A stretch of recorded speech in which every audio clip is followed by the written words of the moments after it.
So I'm really excited and happy to introduce the next guest, Jeff Bezos. Jeff? Great.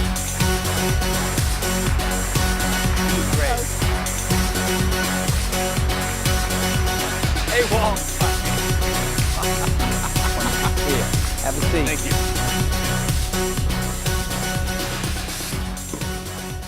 So some really long-time attendees may remember that you did make an appearance here once. Yeah, when was that? It's like 2008, I think. 2008. Like yeah, every 8 years like clockwork. I'm right here. And if I remember correctly, I think I did the interview just like this, Yeah. and I think the Kindle was pretty much new then. That's about right, because we're on our 8th generation, so right. somewhere. And we talked a lot about Yeah. reading Mm-hmm. and electronic reading, but you are now involved in so many things that I don't know if 60 Minutes can cover it. So, so I actually don't. I'm just surprised. This is kind of a traditional cocktail hour, and I think you guys should examine your priorities. You're going to listen to this conversation. You could be at the bar. I'm just saying it's a... No, the bars are locked till this is over. The bars are locked. So there's just a whole bunch of things we could talk about. And to be very honest, one of them is just that, which we'll get to, is that you are, you've been around a long time and you're doing a lot of different things. And so you have a kind of a landscape view of tech and innovation and what's going on. And I want to get to that, but I want to talk about some specific things first. And the first one is artificial intelligence. Probably, and the longer you've been around, the more humble you become about tech. Okay, well, that's good. You've been around a long time. I've been around a long time, yeah. I can remember some very early dinners with you before you were rich and famous. But artificial intelligence is what I wanted to start with. You have a product, or actually a family of products called Echo, and they're driven by a platform called Alexa. That's right. And you're actually licensing that to some other people. Yeah, it's the Alexa voice service. We exposed 2 different SDKs for Alexa. One is the Alexa voice service, which lets you embed through a set of APIs, embed Alexa in your own device or app and do with it what you want. So you can have if you make an alarm clock, you can embed Alexa voice service in it. And then we have the Alexa skills kit, which lets you teach Alexa new skills. Right. And so those 2 things work together. And I believe I get a weekly email from Amazon telling me the new skills. Yep. Some which is fun to read. Yeah. Other companies also have turned heavily toward a path that they say will lead them eventually to fantastic gains in AI through machine learning. Some of them are bots, smart bots. Some of them are voice activated, like Alexa. And actually hopefully can have a conversation with you. I'm sure, know about Google's claims at their I/O conference, where I personally thought that there was kind of a little bit of a thanks, Amazon, for getting people excited. Now we're moving in here, you know. So I guess my first question is this the underpinnings of tech over the next 10 years as we seem to be emerging from the period of frantic growth and development in smartphones? Yeah. Well, I think it's gigantic. I do. I think natural language understanding, I think machine learning in general, artificial intelligence, it's probably hard to overstate how big of an impact it's going to have on society over the next 20 years. So it is big. It doesn't mean that phones are going to go away or anything like that. It's not like voice interfaces are going to replace screens. So people have eyes, and as long as people have eyes, they will also want screens, and we have fingers. We'd like to touch things, and so on. But it has been a dream ever since people started in the early days of science fiction to have a computer that you can talk to in a natural way and actually have a conversation with and ask it to do things for you. And that is coming true. You're seeing similar amazing progress with machine vision. The combination of new and better algorithms, vastly superior compute power, and the ability to harness huge amounts of training data. Those three things are coming together to solve some previously unsolvable problems. And they're going to drive a tremendous amount of utility for customers, and customers are going to adopt those things. So is this, at Amazon in particular, are you deeply committed to this becoming a huge part of your business and what you do? Absolutely. We've been working on it. We worked on it kind of behind the scenes for 4 years. We have more than 1,000 people dedicated just to Alexa and the Echo ecosystem. We have now a big set of third-party apps, the Alexa skills that people have built using our SDK. And and there's so much more to come. It's just the tip of the iceberg of what you can do with these kinds of technologies. The tip of the iceberg, is it the first inning, or is it's the first inning? Okay. It might even be the first guys up at bat. It's really early, and I think we're on the edge of a golden era. It's going to be so exciting to see what happens. Just as a consumer, I want to see Who do you think are your competitors in this? Given that the first guy's up at bat, we don't really know what's going to happen 5 innings later. All the major tech companies will do this, but there'll also be hundreds of startup companies, and there will be new advances. One of the things that right now, bigger companies like Amazon have an advantage especially because of the training data sets that are required to do this. So you need a lot of data to do extraordinary things with the current algorithms we have. But just remember, humans learn in a very different way.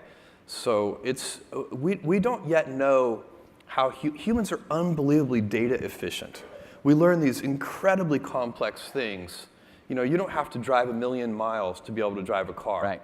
But the way we teach a self-driving car to drive today is we have the algorithms drive 1 million miles. And they're still not as good in certain scenarios as a human would be. And so humans are doing all kinds of special things to make that possible. We're also very power efficient. So, AlphaGo, which is a really impressive achievement, beat the world's best Go player, as you guys undoubtedly know. But, he's operating on about 50 watts. If AlphaGo had to be limited to 50 watts, he'd have creamed it. And so it's very interesting. Humans are just doing something fundamentally different from the current way that we do machine learning and machine intelligence. Do you think you talked about the training data, and this is really an important piece, I think, of the three things you mentioned. Obviously, Google knows a lot about you. Facebook knows a lot about you. You know a lot about, I guess, you know a lot about what books people want to read and what things people want to buy, and I don't know, maybe you know some other thing. Want to tell us other domains in which you know? I mean, to talk to you, Balt, in particular. Yeah? No. Okay. Okay. What about privacy? In other words, we already have a pretty healthy privacy debate. It's even more fierce in Europe. Yeah. About the collection of this data for things, much more mundane things like targeting advertising. Sorry, I just recognized one of your camera guys. Mr. Rick Smolin? Yeah, Mr. Rick Smolin. Saying hi. Hi, Rick. What about, that's just targeting advertising. Yeah. Or Google allegedly showing their products instead of somebody else's product. This is going to get much deeper into our lives. Yeah. So what are the privacy issues? I think, and you haven't even touched on the other piece of this, which makes it even more complicated, which you see with Apple and the NSA and the FBI, and because I think that if you take the totality of privacy and our ability to store large amounts of information, to use it in ways that customers actually do want us to use it. So, we're doing... Not ads, not... Well, when we make personal recommendations for people, which we've been doing for almost 20 years now, they genuinely like it. And of course, we have to keep your purchase history to be able to do that. So there are benefits, and I think one of the things that you have to do is when you collect and store data, you have to be clear about what you're doing. You have to, and not just, subsection 17, paragraph 3. Clearly, as you can see in our privacy policy, we were allowed to do that. But you have to figure out ways to be kind of obviously clear. So like one of the reasons we always wanted to greet you by name on Amazon is so that as soon as you come to the site, you see, welcome back, Jeff Bezos. You know you're not anonymous on our site. And you know that in a way that would never be as clearly articulated by a set of terms and conditions. Because we're greeting you by name, we're showing you your past purchases. And so to the degree that you can arrange to have transparency combined with an explanation for what the consumer benefit is. So that's sort of the commercial piece. And then you get into the tension between privacy and national security. And that's what you see. We're very like-minded with Apple on this point. We filed an amicus brief on their behalf. But I believe that it is an issue of our age, and that we, as a citizen-run democracy, are going to have to deal with that. And I think that the same principles that I laid out for commercial use, to one degree or another, may work there too. But your data isn't encrypted. I mean, Apple is not only reacted by pointing out that their stuff is encrypted, and encrypted in a way that they don't even have the keys to decrypt it, but there are hints from them that they're going to even encrypt more of their stuff. And we didn't even, we're talking about how complex this issue is, and I didn't even bring up hackers and, you might, setting the Apple thing aside because it's complex and I don't really know all of the details, but, no matter, as you can see, you try to protect the data on somebody's phone, and, it turns out it's not as protected as you thought it was. So when the bad guys get better and the good guys have to get better, and I don't think that's ever going to be resolved per se. It's going to be kind of a continuous cat and mouse game, and the bad guys are always going to get better, and the good guys are always going to get better too. We just have to try and stay ahead in that race. So you're doing devices, and now they're smart, getting smarter, and other people are going to be doing it, and it's very early. But you're still in the retail business. You're still in the business of selling. Oh yeah, we're in multiple. We have multiple things that we do, but certainly one of our very important businesses is our retail business. Okay, so we really like that business. You guys, I encourage you to shop early and often. Don't feel bad. There's just a lot going on there. But one of the things I wanted to ask you about was this whole shipping and infrastructure piece, because the idea of Amazon for many years was I could buy it online and it would get delivered to me, sometimes very quickly. Yeah. I mean, I personally, I'm utterly astonished sometimes that this box shows up on Sunday and I only bought it Saturday at 7 o'clock. Yeah. It's there on Sunday. Yeah. So that's pretty cool. Yeah. But that's not your truck. That's in some cases USPS or whatever. So yeah, it depends on where you are. Sometimes it's our truck. In the U.S., it's mostly not our truck. In the U.K., it's our truck half the time, and it's Royal Mail the other half. Well, are you aiming to take over that last mile or that last few miles? No, but we're aiming to supplement it heavily. So what's happened is, and this happened first in the U.K., that the Royal Mail ran out of capacity at peak. So we have to plan, just like any company would, we have to have capacity not for the average load, but for the peak. And in countries that have holiday selling seasons, which is most countries, there is a very big peak ahead of whatever the annual gift-giving holiday is in that country. And so we have had to take over a lot of the last mile delivery in the UK over the last several years, and we're about half of it now, doing it ourselves. And we're in certain parts of the US, we're doing a lot of last mile delivery. It's still very small compared to the UK, but it's not that we're trying to. You're not trying to put FedEx out of business, or get better prices from them? No. In fact, what we want, we'd always like better prices. That would be. Yeah. feel free. Remember, I've known you a long time. But I feel better prices on transportation would be acceptable to us. But what I'm really saying is that we are driven to supplement their capacity. We will take all of the capacity that the U.S. Postal Service can give us and that UPS can give us, and we still need to supplement it.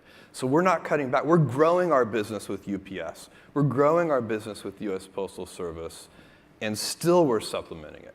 And I predict that that will continue for some time, as long as you guys keep shopping. Thank you. But no ads. What is the deal with these brick and mortar bookstores? The ones we're opening. Yeah. It is. We opened one. We've announced a second one in San Diego. The first one we opened is. So remember, I'm a journalist. 2 is a trend. Yeah, no, and we'll probably open some more.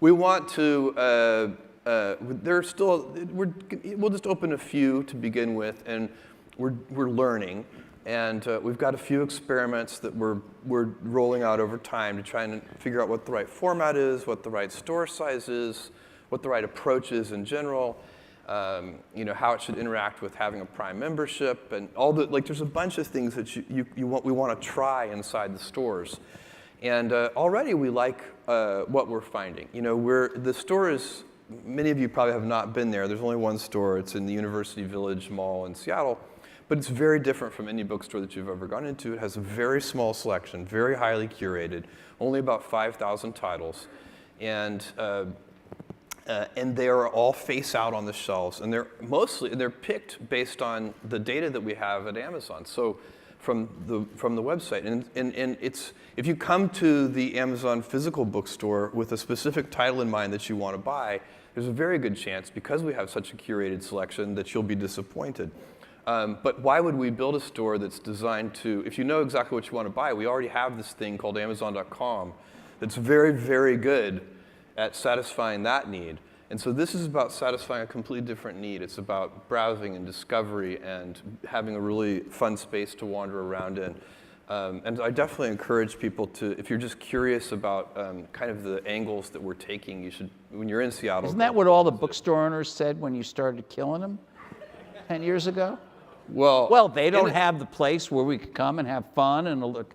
We serve espresso, and you can walk around and find a book. Well, as a serious point, independent bookstores are sort of rebounding. Yes, they are. So that's not really. But they did say that. It's not the key point of your question. But yeah, I mean, there is. I mean, I think some people did. For us, it seems normal because we never think of ourselves as tied to any particular technology or skill set. We think of ourselves as tied to our customers, and we're trying to work backwards from their needs. And we'll learn whatever skills we need to service our customers. And so we had some ideas we wanted to experiment with in the physical world, and that's what we're doing. We're just trying to learn how. Now, some people did look at that in the early days. I saw some of the first articles about it, and some people thought we should have named it, Amazon Irony Books or something. But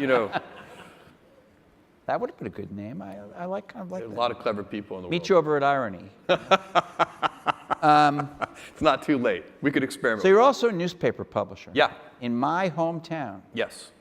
And I would just observe that the Washington Post was very thin and doing a lot less enterprise kind of journalism than they once did, and now they're thicker and doing more and have more people. Yeah. What's your goal there? Why are you doing it? Yeah. How can you do it? How can you change it? Yeah.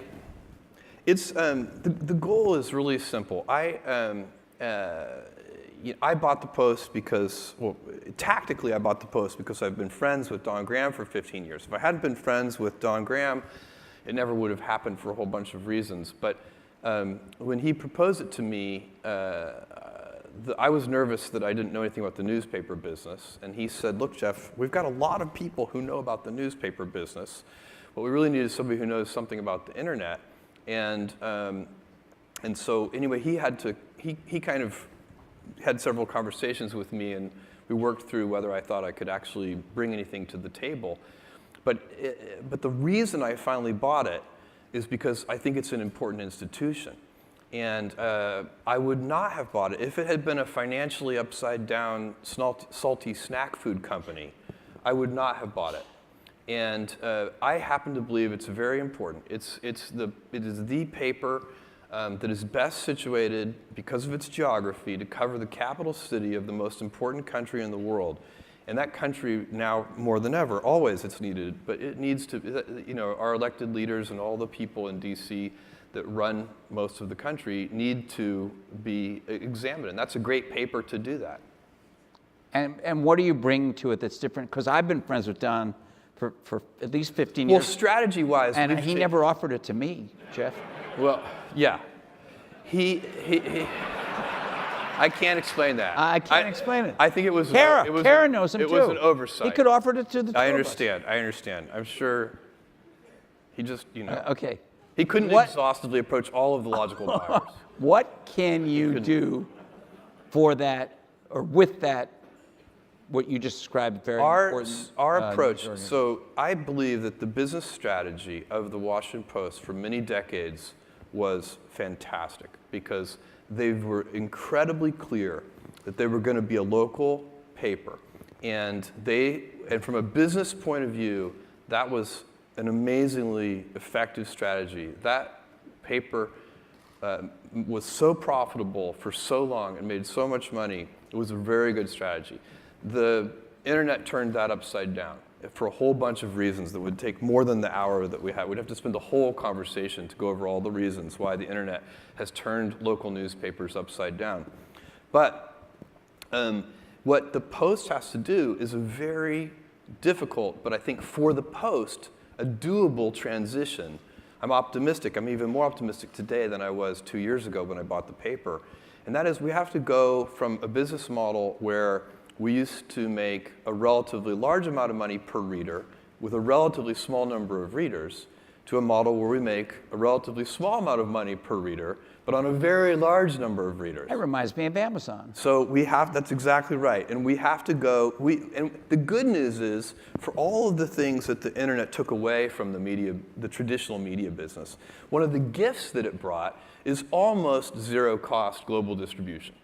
So, if you go back in time, 10 years or 20 years, it would have been very, very expensive to decide I'm going to have a global newspaper. You have to have printing plants everywhere and distribution facilities everywhere. A couple of people did it, very challenging. And now the fixed expense to do that is almost zero. So is the Washington Post going to become a truly global newspaper? Yeah, that's what we're working on. So we're working to become a national and to some degree global newspaper. And for people who are interested in the news of the capital city of the United States. We've thought about it. We have a lot of higher priorities than that, because there's just still a lot of the English-speaking world available to us that we don't need to translate it for. Well, a lot of people in the United States. As a newspaper publisher, yes, you get to answer the Peter Thiel question. Oh, good. I'm excited. So the question is, whatever you think of Gawker Media, yeah, and you can say what you think of it if you want, but whatever you think of it, do you think somebody who happens to be a billionaire ought to be able to fund a series of lawsuits, regardless of their merit, whose real purpose is to put that company out of business and destroy them for personal reasons? Yeah, I don't.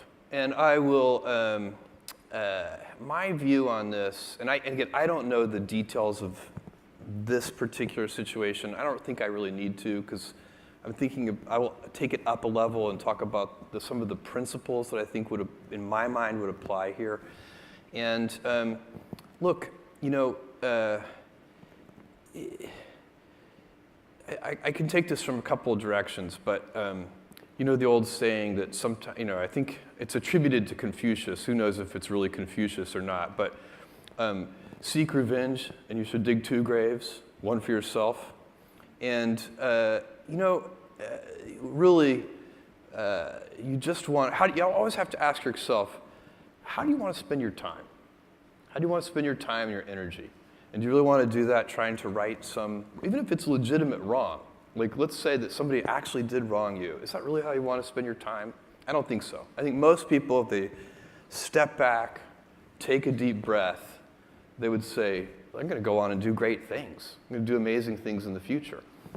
Then from the, I would also say that public figure, as a public figure, the best defense against, and again, I'm not going to try to get into any particular story. This is not about Peter or Gawker or any particular thing, but the best defense to speech that you don't like about yourself as a public figure is to develop a thick skin. It's really the only effective defense, because you can't stop it. You are going to be misunderstood. If you're doing anything interesting in the world, you're going to have critics. The only way, if you absolutely can't tolerate critics, then don't do anything new or interesting. And then you can insulate yourself. Then think how wonderful your life will be. Is that the Bezos principle? Yeah. So I would just say, it's not, move forward. It's not worth losing any sleep over. And by the way, usually people, if you see something, I don't know, you're kind of a public figure, and things have probably been written about you that you didn't think were nice. That's true. And my advice, if you came to me and said, Jeff, this, somebody wrote this and it really hurt my feelings, what should I do?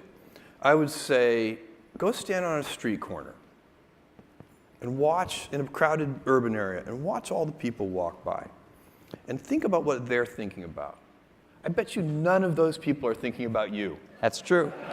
And they're all thinking about. None of these people are thinking about. They're all thinking. These guys are thinking about when can I get to the bar. No, they're thinking about you. And so you stand there on that busy street corner. All those people. If somebody wrote something about me I don't like, I'm like, I don't like that. It's not true. It's wrong. I think about that. You're probably mad at me. Yeah, my wife says if Jeff is unhappy, wait 5 minutes. So I can't, but I would go at least as a thought You haven't been experiment. unhappy long enough to pick up the phone and yell. I'm not so unhappy that I'm not here. Yeah, right. That's true. And so every 8 years. That's right. You better watch it though. I might switch to 9. And so if you're standing on that street corner, and really in your mind you can do this thought experiment. Like, okay, there's a woman who just walked by. What's she actually thinking about? Probably maybe what she's going to cook for dinner that night, or that the argument that she had with one of her employees, or whatever it is. Like, it's not about us. And if you kind of just take that step back, and then there's the kind of free speech. I guess the final thing, you didn't want an answer this long. I apologize, but I'm passionate about this issue. I want to hear your thoughts about it. You always have to remember, this country has the best free speech protections in the world because of the Constitution, but also because of our cultural norms. And you don't want to erode those. You don't want to create any kind of climate of fear or chill with respect to free speech norms. And so, and the most important thing to remember about that is that beautiful speech doesn't need protection. It's ugly speech that needs protection. So of course, that's where the rubber is going to meet the road. Somebody is going to write something very ugly, and certain people will say, well, they need to be punished for that ugly speech. But probably not, really. If you step back and think about what a great society we have, and that a big part of it is the fact that we have these cultural norms that allow people to say really ugly things. We don't have to like it. We don't have to invite those people to our dinner parties. There's also, but you should let them say it. Thanks.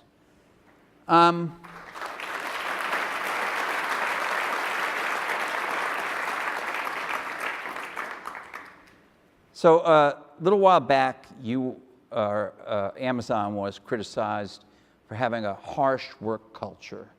And I'm just wondering if, and you guys came out and defended yourselves and explained it.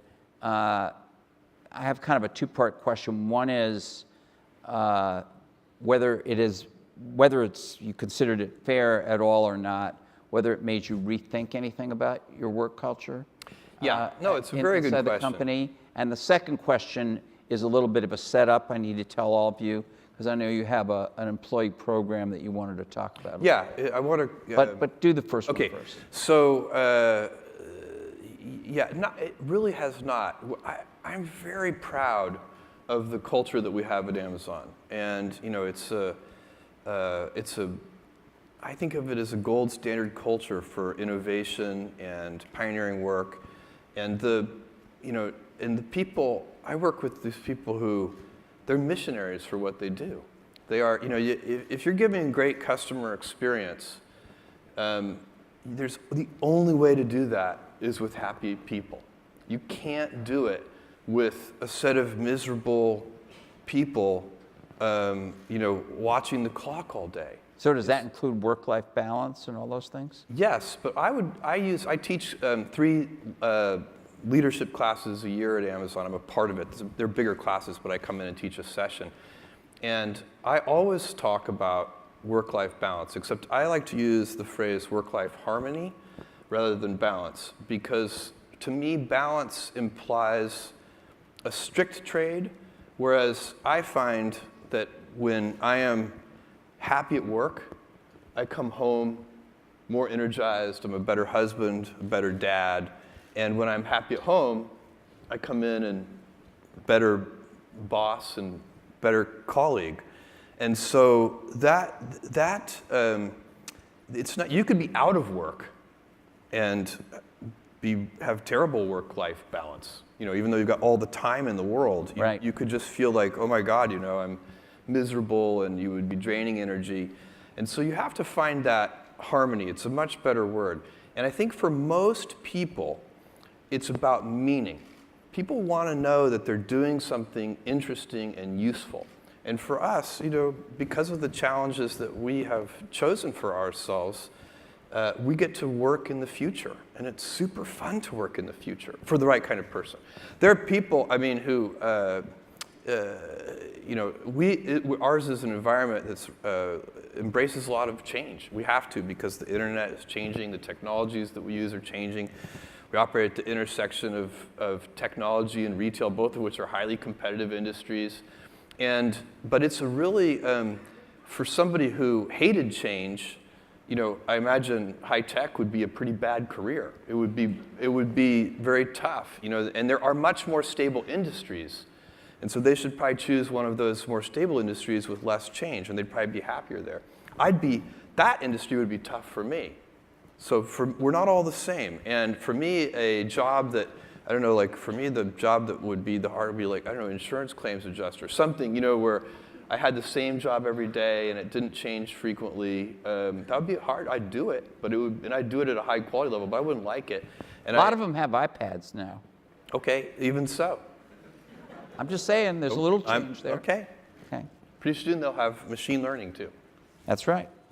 There's a second thing about your work culture, this program that I learned about when we were discussing coming here. We're doing this thing. We've been doing it for just over 3 years now, and we're just in the process of open sourcing it. So I wanted to bring it to your attention. It's called Career Choice, and I'm kind of on the road encouraging companies, especially bigger companies, Fortune 1000 companies that have big employee bases, to come to Amazon, learn what we've learned, and see if any of it would fit into your company. Career Choice is for our fulfillment centers. And what we have done is we have put together a training program that teaches people in-demand careers in in-demand fields where they can get high-paying jobs. Could be airplane mechanic or nursing or commercial truck driver, driving big rig 18-wheelers, which is a very lucrative job and very expensive. It's anywhere from $4,000 to $6,000 to go through the training to get a license to do that. So we have at Amazon a bunch of entry-level people in our fulfillment centers who, for some of whom, they'll stay with us and they'll build a career with us. But for many of them, it's a stepping stone on the way somewhere else. And what we want is for them to have a choice. So if they would rather be an airplane mechanic, and there are a couple of key things. One is you have to prepay the tuition because it's really hard for people to, even if you were going to reimburse them, it's hard in many cases for entry-level employees to pull together $5,000 or $6,000 in a lump sum to pay for the cost of this kind of training. So you prepay it. We prepay it, and then the thing that we didn't do at the very beginning, but we started doing after about a year, and that has worked really well, is we build the classrooms in the fulfillment centers in mainstream areas behind gigantic glass walls. And so all their coworkers walk by every day and they see their coworkers inside learning how to be nurses and airplane mechanics and commercial truck drivers. And they start thinking, hey, maybe I should do that. So it's that putting the classrooms right kind of on the plant floor is a big learning for us. And we now have 7,000 people engaged in the program. We already have some very successful graduates who've come out the pipeline at the end. And it gives people, I think it's really good for the company. It's great for the employee, but it's really good for the company, because the last thing that any enlightened company wants is for any employee in their company to kind of feel trapped in that job. You want people to have a choice. If they want to be there, great. But if they want to be a nurse, then help them do that so they can go be a nurse. And you have colleges involved in this, right? And we don't pay for non-in-demand fields. So this is another thing. We have nothing against it, but we use the Bureau of Labor Statistics data and other data sources, and we have a list. And so, because one of the points here is we want to train you in something where you can then leave and go get a higher paying job somewhere. And so sorry, what was that? I was just going to ask, you have educational institutions, colleges Yeah, that do this? this is almost on your, it's on your but it's almost facility. all done in coordination with local community colleges that service the neighborhoods where we have fulfillment centers. Okay, And, thanks. but we have a whole evangelist team that we're putting together to teach other companies how to do it. So if anybody is interested, you can email me, and I'm jeff@amazon.com. And you'll read these. Somebody will It's my read only email, and I see every email. I don't respond to everyone, but I do see everyone. So you're also, in addition to all the other things we've already talked about, you're a media company outside of the Washington Post. Your Prime service. You have a lot of video, including a lot of original video that you're doing now.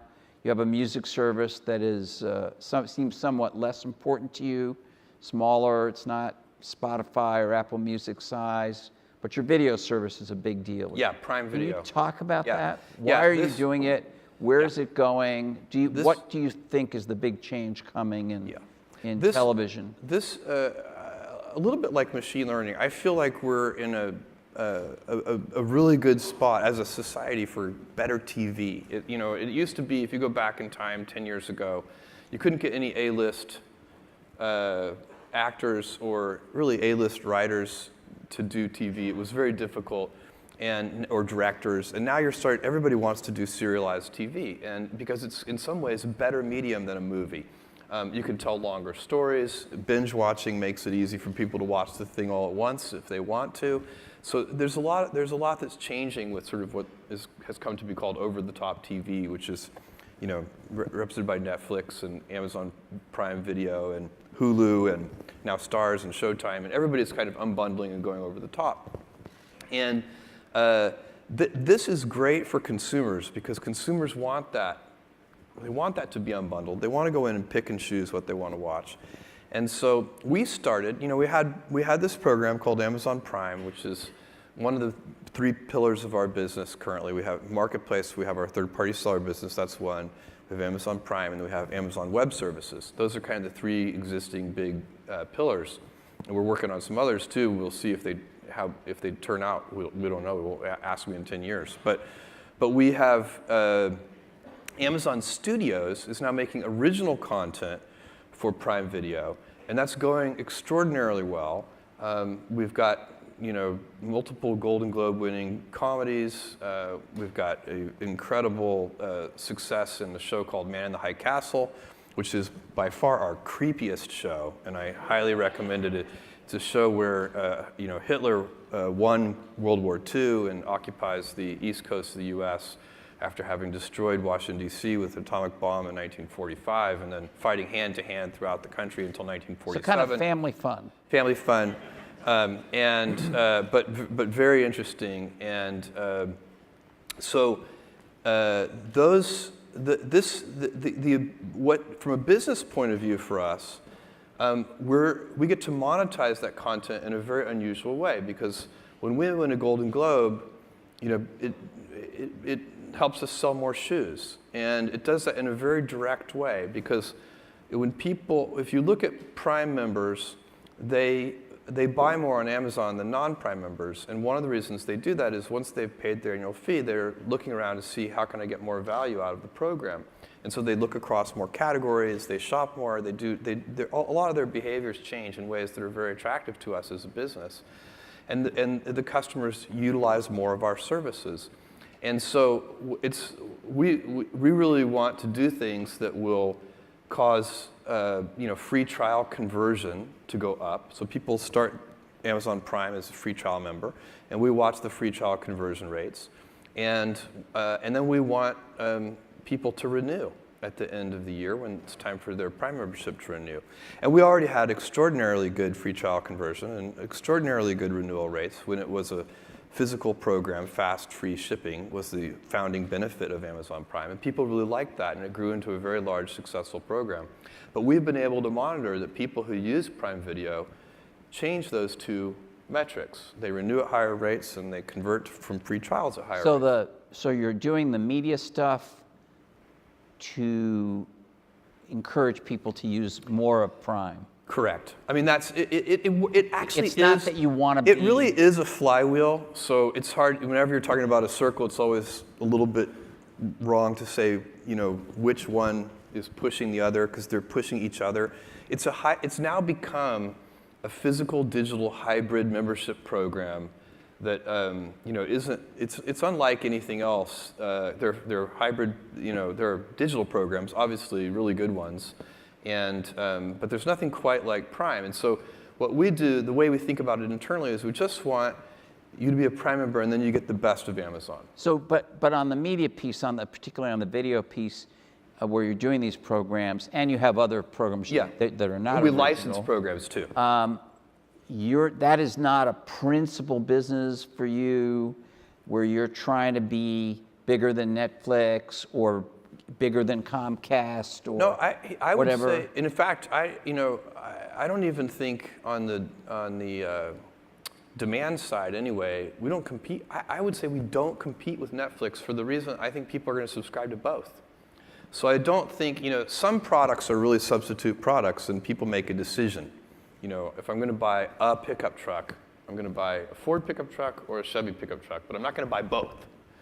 And but when it comes to these over-the-top subscriptions, I think people are going to subscribe to Netflix and Prime Video and Hulu and HBO and so on and so on and so on. And you're not, but you're. We do compete with these other guys on the supply side, so we bid against each other. Right, I get it, but you're building the flywheel. You're not building. Yeah. You're not saying, what, we used to be primarily retail, now we're going to be primarily a TV. I think the way to think about it from the consumer's point of view is that because we have this unusual way to monetize the premium content, that we can charge less for the premium content than we would otherwise have to charge if we didn't have the flywheel spinning to help sell more shoes. So you have another thing going on that's close to your heart, which is space. Oh yeah, that is close to my heart. And you know that we have Elon Musk here tomorrow. Yeah. He's the other guy who's who's well known for doing private recoverable rockets and so forth. What's the difference between your companies, and why are you doing it? And what's wrong with NASA? I'm doing it because really, come on. When I was in high school, they used to show us. I'll tell those you. Guys from NASA taking off. Well, you don't choose your passions. Your passions choose you. I've been passionate about space and rockets since I was a 5-year-old boy. So it's not that at some level that's why I'm doing it. But I have I also think it's very important, and I would put it in an entrepreneurial context,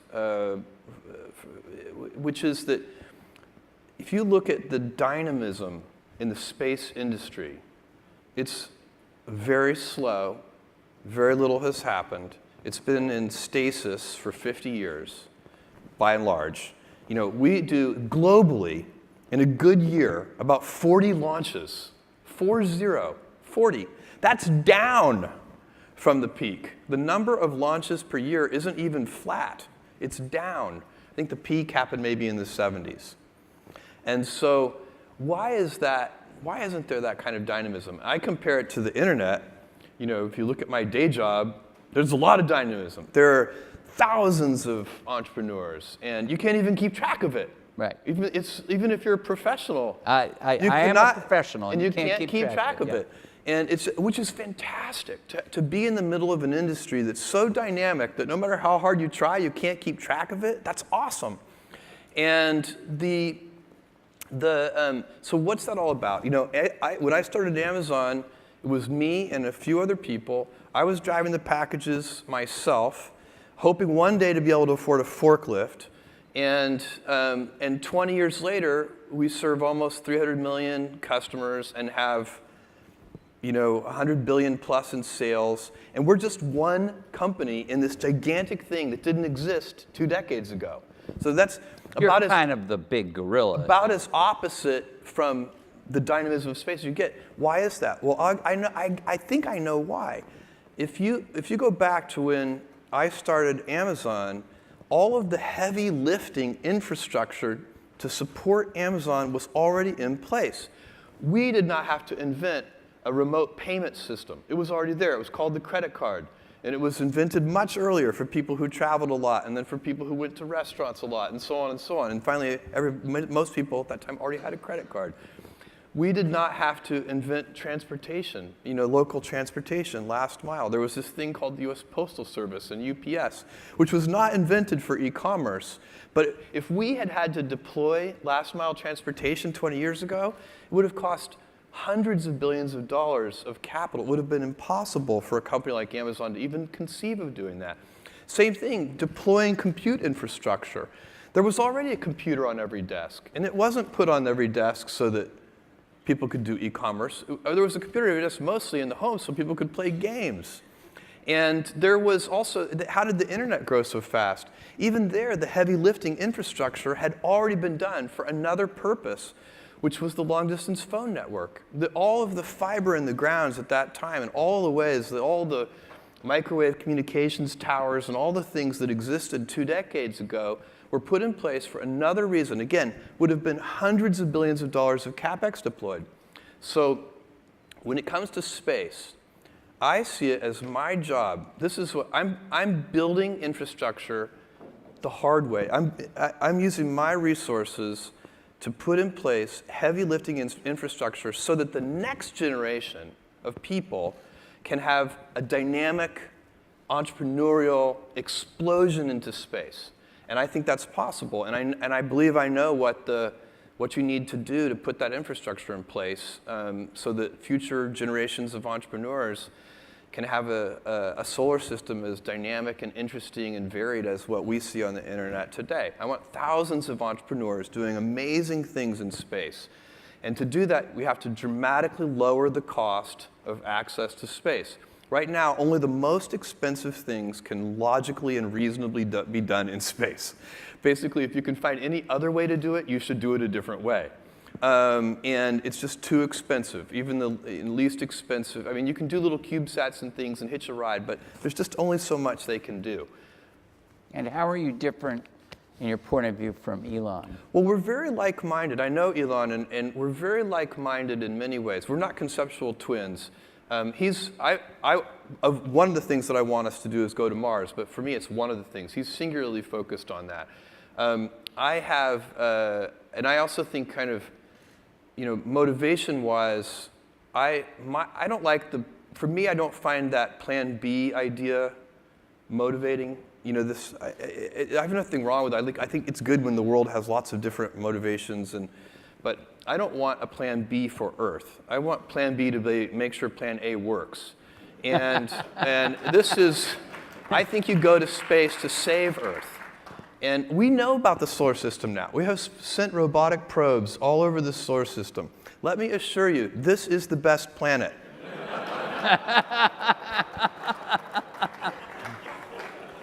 In this solar. I rarely have Are you sure about such strong conviction about things, but let me assure you of that. And we need to protect it. And the way we will protect this planet is by going out into space. And you don't want to live in a retrograde world. You don't want to live on an Earth where we have to freeze population growth, reduce energy utilization. We all enjoy an extraordinary civilization, and it is powered by energy. And it's powered by population. It's why urban centers are so dynamic. We want the population to keep growing on this planet. We want to keep using more energy per capita. And by the way, it would be completely immoral of us to say, well, we'll just kind of freeze energy utilization where it is, because the other 7 billion people who are just now coming online to more energy usage, they're going to want what we have. They want to fly here and go to your conference, and that takes a lot of energy. So we do want to keep using energy, and energy is limited here. You can do a simple calculation. If you take baseline global energy utilization today and grow it at just 3% a year, the power of compounding is so extraordinary that within just a few hundred years, you will have to cover all of the landmass of Earth in solar cells. Just 3% compounding in just a few hundred years. So what are you going to do? Well, I think what you're going to do is you're going to move out of space. This will happen over, over the next few hundred years. All of our heavy industry will be moved off planet, and Earth will be zoned residential and light industrial. And that just makes a lot of sense. You shouldn't be doing heavy industry on Earth. Resources are more plentiful in space. Can I run for the zoning board? Kara wants to be mayor of one of the cities. And then you'll send the little vitamins down. We can build gigantic chip factories, in space, and then just send the little bits down. We don't need to actually build them here. And this planet is very hard to get energy. Even if you're using solar power, because the Earth shades itself, you only get solar power for half the day. In space, you can get solar power 24/7. So there are a lot of advantages. Would you put the industry on a particular planet? No, or I would you have it orbiting? I'd have it orbiting. I'd have it closer to Earth. The problem with other planets, and we'll do all of that in a given time, and people will visit Mars, and people will settle Mars, and we should, because it's cool. But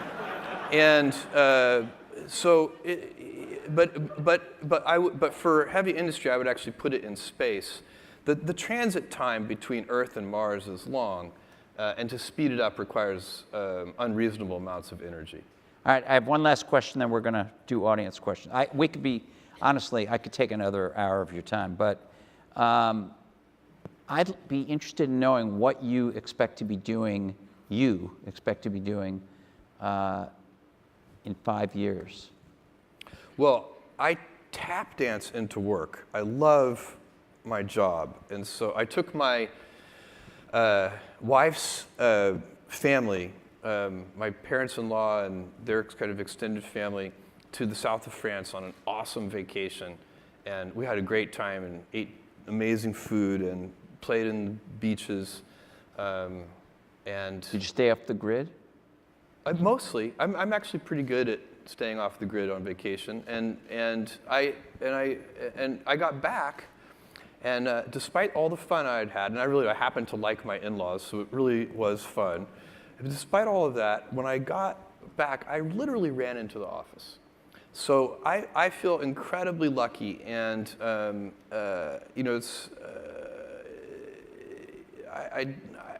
I imagine I'll be doing the same thing 5 years from now. All these. Yeah, But you'll be doing those projects. I like things where wandering matters. I like to wander. I like to, go down blind alleys and. Okay, but you mentioned very quickly. I make sure all of my meetings do not have tight agendas. I don't like a tight agenda on my meetings, because tight agendas assume you know where you're going, which for a certain kind of meeting is right. If you're doing like a weekly business review and you're going through a metrics deck, That should have a good agenda. But most meetings are not like that. Most meetings should be used for a kind of mild brainstorming or something like that. We're really doing a lot of wandering. And wandering is, when is super important. There's a thinking you know exactly where you're going is a kind of lack of humility that doesn't let you invent. And so the wandering, and I like, that's why I like, the Washington Post is for a curious person, a playground. I'm learning so much about the news gathering business. I didn't know anything about it. And there's lots of opportunity to wander and explore there, and certainly Blue Origin and building reusable spacecraft, and it's an incredible journey. And then Amazon is, in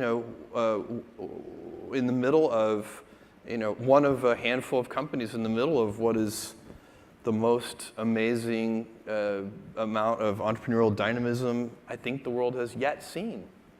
Going back to the 5 years, so you're going to be in the same job, but you mentioned very quickly and non-specifically. Oh, I might also be, Okay. I have 4 kids, and I'm just thinking, will I be a super grown-up yet? And I don't think so. So no, I'll still have a couple of years. My wife hates the phrase empty nest. She thinks it's very negative. And so I have 4 kids. The oldest is 16. So your word is super grown-up? Her word, and I like it a lot, though. It's super grown-ups instead of empty nest. So, because that way you can look forward to when your last kid goes off to school, you can be like, yes, we're finally super grown-ups. And then you can travel together and do more things together, and I never thought of that. Yeah. My wife's here. That's my wife's I'm going to ask her immediately after. You guys are super grown-ups. Yeah. Whether she Unless you have a small child, I don't know about. No, we have a small grandchild. During the conversation, I will get to questions, I promise. 5 years. During those 5 years, you mentioned very quickly in the conversation that you had these 3 pillars and some other things you were working on. Yeah. What are they? Well, there are a bunch of them. I mean, and some of them are out there. You see them, and it's hard to tell at this stage. I think of them as little seeds that we've planted, and we'll see. Will they turn into big trees? Yes, so give us some examples. Amazon Studios. I think Amazon Studios could turn into a 4th pillar. It's possible. What we're doing with Alexa and Echo and natural language understanding, and that evolves into an artificially intelligent agent. And by the way, I think there are going to be a bunch of artificially intelligent agents in the world. I think you're going to find, just a bit like apps and websites, that they're going to be specialties, and you may not ask the same AI for everything. Some AIs may be better at certain things than others, and so you might, I bet the average household will use a number of these. And so but to me, that's a very exciting seed that we've planted. I love working on stuff like that, and the team is brilliant, and it's true of our studios team. It's true of our natural language understanding team. It's so much fun. Any other teams we don't know about? Well, I can't obviously give you any. Yes, you can. No, I can't give you anything. You're just among friends. But I am being very sincere that those 2 seem like they seem very promising to me. Well, thanks. Fun. Thanks for your annual 8-year visit.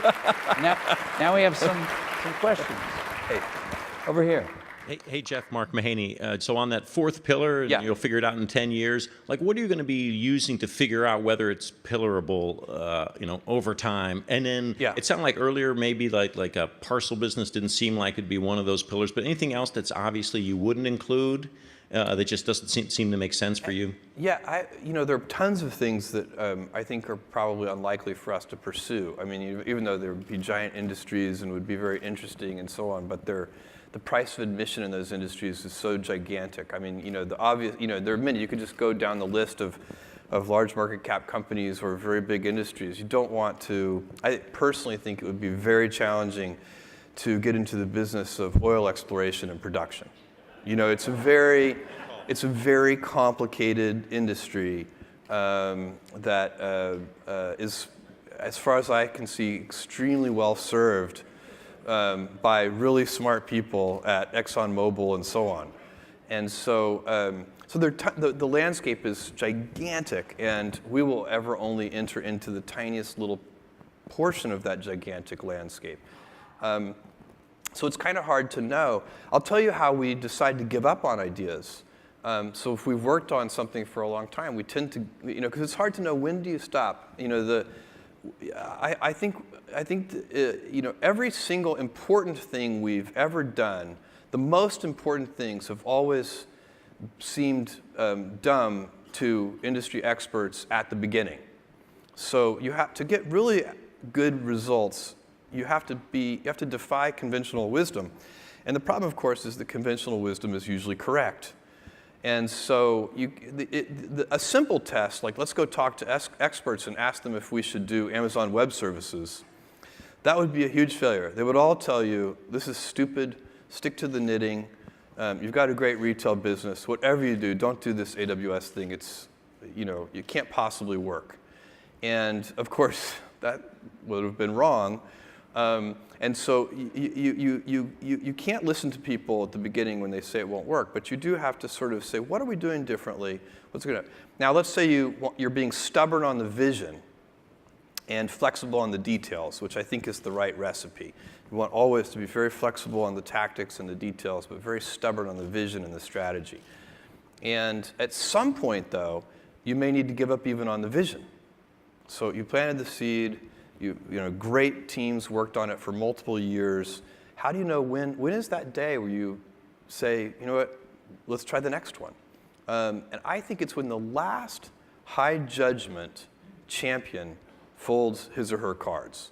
And so I'm willing to keep funding things if there's one high judgment champion who still wants to keep trying. And I think that's extremely important, because I think most companies, especially larger companies, give up on things too soon. But sometimes I'm the last high judgment champion, and then eventually I start to wonder if I'm high judgment. So that's another good time to fold the cards, maybe. But you should give up on things, but you shouldn't give up easily. Okay. Yeah. Rob. Hey, Jeff. Hey, Walt. Great conversation. Good to see you. Great seeing you guys. So I was surprised that Walt didn't bring this up, and it's very unpleasant and might ruin everybody's appetite, but it seems important. Donald Trump. And I'm actually the next thing on my list, but the clock. Well, I'll help you with that, Walt. So in my judgment, Trump would be a disaster. I know many people share that. And also, in my judgment, I've been saying this for about 6 months, I think he has about a 50-50 chance of getting elected. You famously took him on when he attacked you unfairly and unreasonably and Amazon. And I'm curious, now that he's the presumptive Republican nominee, what's your perspective on the dichotomy between Jeff as a business leader of a $100 billion revenue company that has to be successful whether or not he's president, and Jeff as a citizen that cares so deeply about the planet and our society?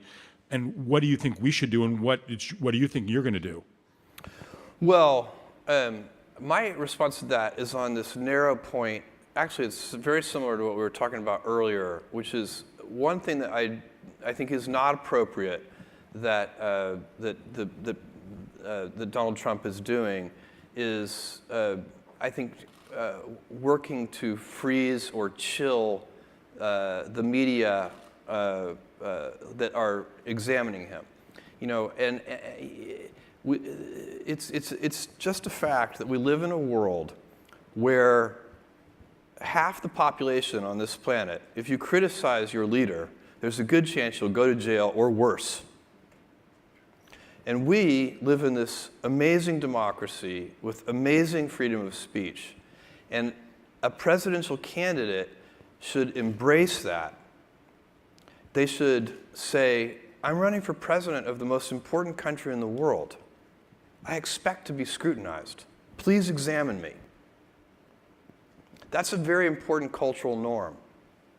And the cultural norms are, without the cultural norms, the Constitution is just a piece of paper.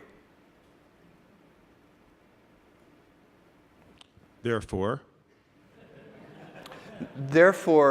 it's, I certainly will, you're asking me about my own behavior. and also all of our behavior. I'll only speak for myself. If you took a vote here, probably Trump wouldn't get more than 5% of the vote here. Probably 50% would be discussed with both choices. But I don't think, I think the tech world, which is very much knowledge-based and progress-based, doesn't like somebody that's as ascientific and ahistorical and Look, here, let me tell you what Katharine Graham, the previous owner of the Washington Post, during the Watergate years, was threatened by Haldeman, who famously said, and I will leave out a bit of the quote because it's too crude to say on stage, but he said, "You tell Kay Graham, if she prints that, we'll put her blank through a big fat ringer." And then they actually worked to, the Nixon administration worked to try and get, they also owned TV stations, and they tried to get their broadcast licenses rescinded. It's completely un-American. And so, I guess the only thing I would say is with Kay Graham as my role model, I'm very willing to let any of my body parts go through a big fat ringer, if need be.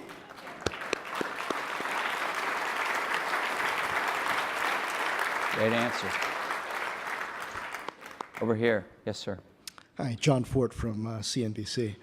I had a question about tight agendas versus wandering, which you mentioned was interesting, but applied to your retail business. A couple years ago, I asked you about brick and mortar stores and what it would take for you to actually roll those out. And you said something like, well, we'd have to find something really special and different that we could do. That's right.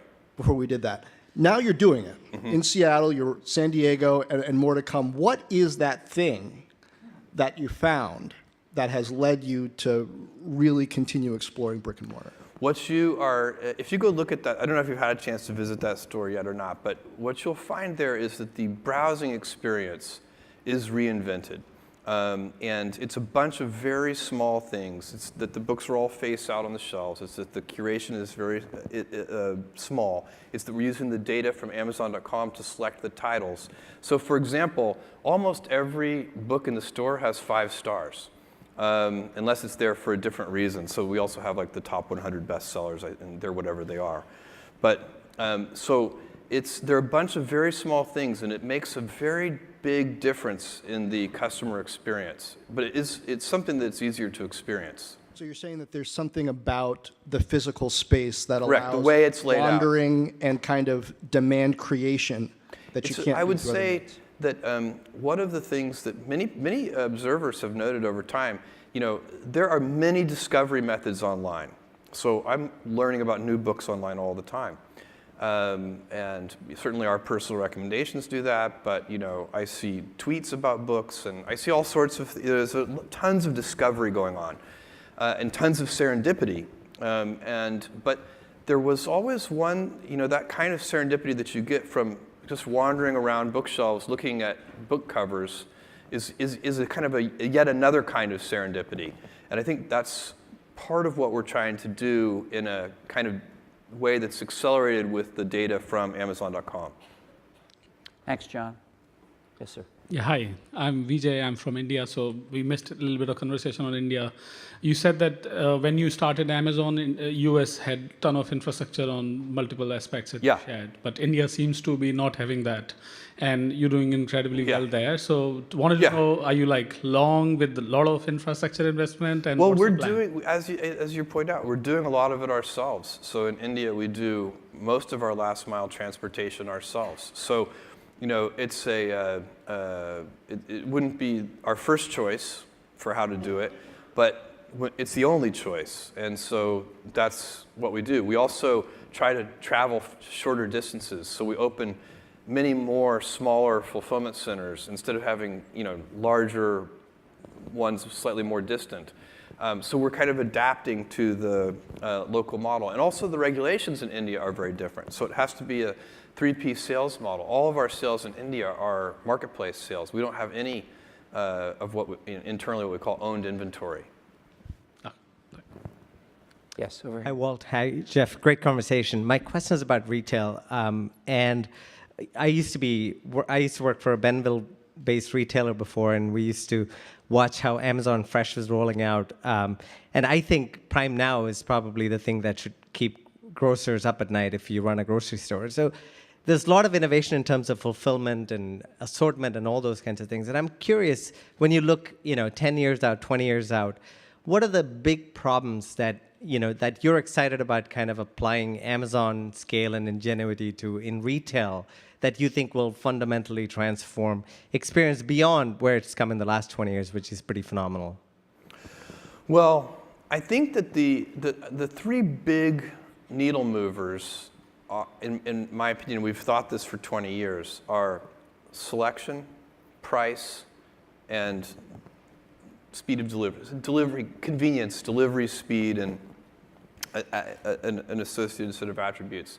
And I think there's still a lot of progress to be made on those things. And then and also discovery. And I think if you get category by category, there's tons of invention remaining. I'm very excited about apparel and fashion because I think that's a product category where you can do so much invention online.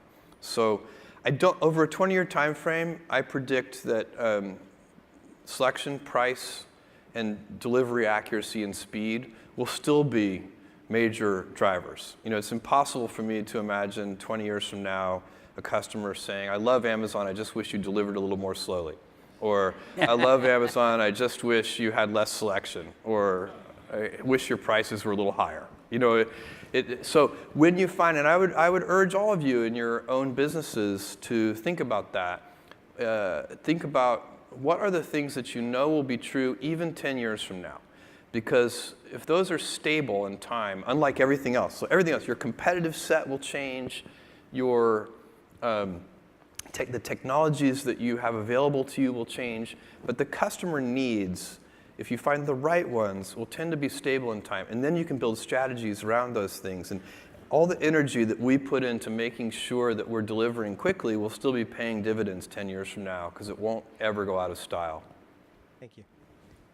Jason Del Rey, the e-commerce reporter for Recode. Hey, Jeff. Amazon has been in China for a long time now, and it's been a rough road in a lot of ways. And India, you've been in for about 3 years now. Two different markets, but two very critical markets internationally for Amazon. And two completely different results.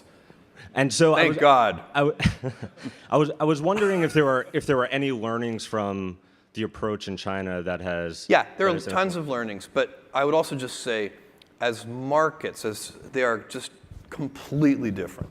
So I think some of the investors in India in the early days thought that India might be a replay of China. And that has, they have found out that has not, it hasn't gone that way. And our team in India has just done an unbelievable job. And there's and there are a bunch of reasons why it's different from China. It's a very long conversation. It's not one thing. It rarely is. It's probably 50 little things. But our team deserves huge kudos and congrats in India. I ask because I've been told that some people who worked on the China business early on have visited India and imparted at least some lessons.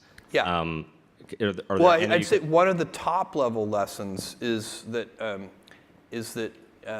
we have done much more local market customization in India than we did in China. In China, we did some local market customization, but we mostly tried to roll out what had worked well for us in Japan, Germany, the UK, Spain, France, Italy, the US, etc. And it needed more local customization. And so I'd say that if you want me to kind of pick one meta lesson, it's that one that we needed in India. And that team, we gave them all their own software engineers. I asked them to be, fast-acting cowboys instead of calm, clear-headed computer scientists, and they took those instructions. We have a Just Do It award at Amazon. We give a Nike shoe to people who have invented things that nobody asked them to do, and they just did it. They give away a cowboy hat in India instead, and they've just done an amazing job. Thank you. So I have to ask you a question. Yeah. I know you have to leave. Yeah. We have some people still at the mics. Are you willing to at least clear the mics, or do you have to go? Oh, right now? Sure. Yeah. You are? Yeah, absolutely. Sure. Yes. I mean, how many is that? I mean, because they just flashed that at me, and that may come from your folks. If you have more questions at the mics. Okay. Nobody else go to the mics, please, because we have to respect his time, and he's already way over. Nilay, concise. And Nilay is my good friend. No, here's a simple one. You said Prime Video drives people to buy more shoes. Why isn't there a Prime Video app for the Apple TV? Why don't you sell the Chromecast in your store? Why aren't you trying to go wider with that business if you're just converting it into shoe sales? Yeah, it's a very complicated discussion to have, and a lot of the parts of that discussion, I think private business discussions should stay private, so I'll do that. So I can't give you too much there, but it is not easy to put. We don't want to sell. We sell Roku, we sell Xbox, we sell PlayStation. We're happy to sell competitive products on Amazon, and we do it all day. We sell Nest thermostats. We do. You sell Apple TVs on Amazon. Do we? Okay. I think. I don't know. And I don't know. You guys might find it credible that I don't know our entire Somebody could look that up. But we do, when we sell those devices, if you want the simplest version of this, when we sell those devices, we want our player, our Prime Video player, to be on the device, and we want it to be on the device with acceptable business terms. And so you can always get the player on the device. The question is, can you do so with acceptable business terms? And if you can't, then we don't want to sell it to our customers because they're going to be buying it thinking they can watch Prime Video, and then they're going to be disappointed, and then they're going to return it. So you're saying you don't want to pay Apple's 30% tax for Prime signups if you put the app on the store?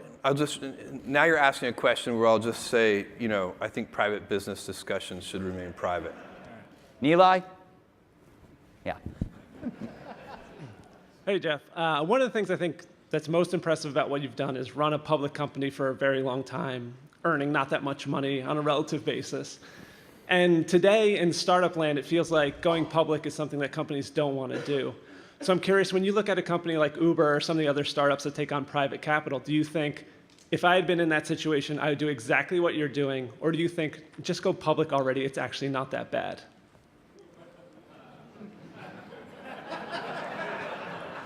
I think it's very case specific.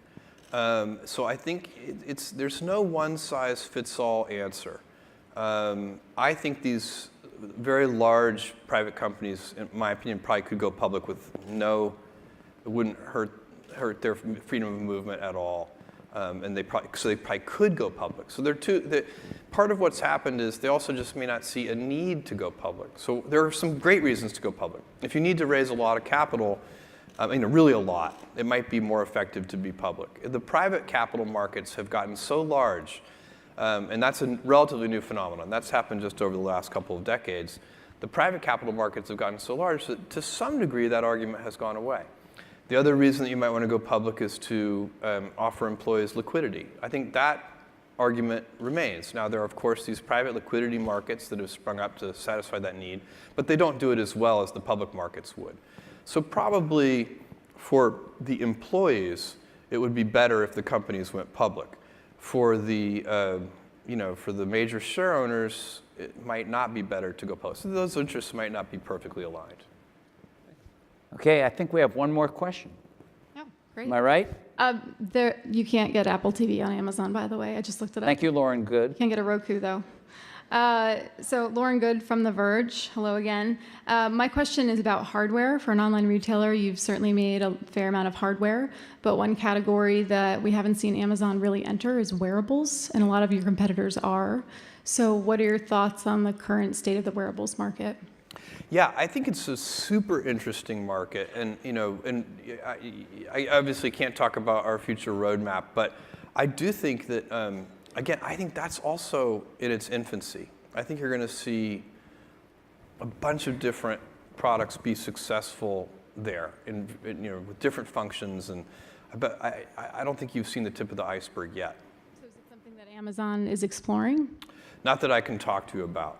So one of the whole, and I think I would advise any entrepreneurs in the room. I mean, I think product roadmap questions, should generally not be answered.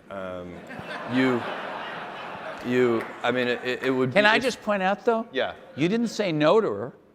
You didn't I was say trying to say. no, we're I was not trying to exploring say. that. Oh no, I would never say that.